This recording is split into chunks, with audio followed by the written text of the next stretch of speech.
It has taken me 10 long, hard years, but I am finally done with paying my student loans, which is a big deal for me. I appreciate that.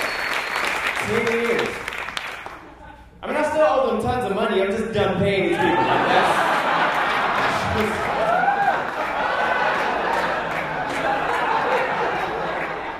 broke and done.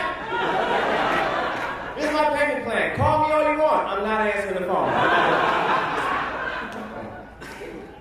I've learned this. I've learned that every single day I come closer and closer in my life to fulfilling all of my life's hopes and dreams, right? Not because I work hard, but because every single day I lower my expectations in life. That is the key to success. You understand me? Aim low. Like, I'm a stand-up comedian. I used to want my own sitcom. Now if I can get a retweet from Carrot Top, I can retire from this. I do this full time. I love being a comedian. This is the only job I know I can stick out, right? Like, I'm up here for 5 minutes and I'm out. I can do that, right? I used to have a real job, 9 to 5. Didn't like it, right? I used to work in retail. When you work in retail, you have to work on commission. You work on commission, you have to reach certain financial goals each month. My supervisor would come up to me, he'd be like, Chuck, your goal for this month is $2,000. And I'd be like, no, that's your goal, actually. My goal is to burn this place to the ground. Like, that's... Hey! When I'm not telling jokes, though, I mentor and I tutor kids in Harlem, right? And I love doing it. I love giving back. I appreciate that. I love doing it.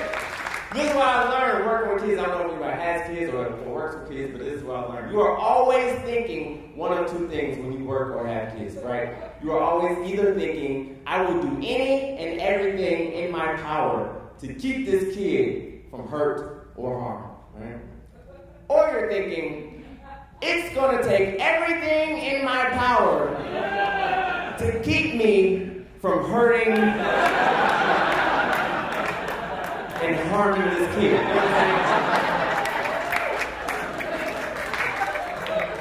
Like, the key word they like to use is at risk. That's what they say, at risk you, at risk. I had no idea that I would be the one at risk.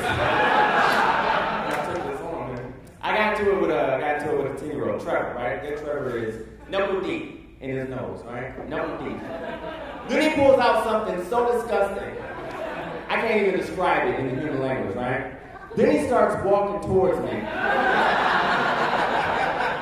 as if it would be hilarious to wipe this thing on me, right? And before I could even think, I just snapped. I was like, I'm gonna punch you in the face. Like, I just said this. I said this to a 10-year-old, you know what I'm saying? You gotta talk to him like an adult sometimes, right?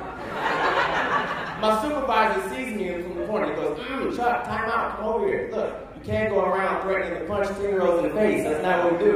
When you have a behavioral issue, you need to do something we like to call positive reinforcement, right? Positive reinforcement. I'm like, I'm sorry, I'll try and do better next time. A few minutes later, there Trevor is again, knuckle deep in his nose. Now, not only is he knuckle deep, but his other hand is down his pants and in the crack of his line.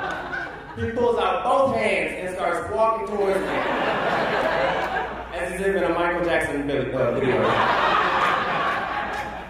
I see him coming towards me, like, I see my supervisor, he's in the corner, he's like, positive, positive. I look at Trevor, he's a half a foot away from me. I'm like, I'm positive, I'm gonna punch you in the face if you touch me.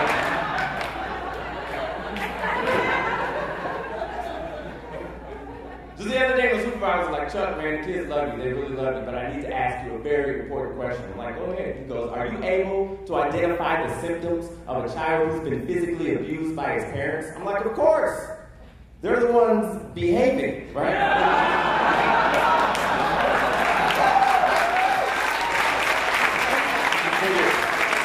My name is Chuck, everybody. Thank you.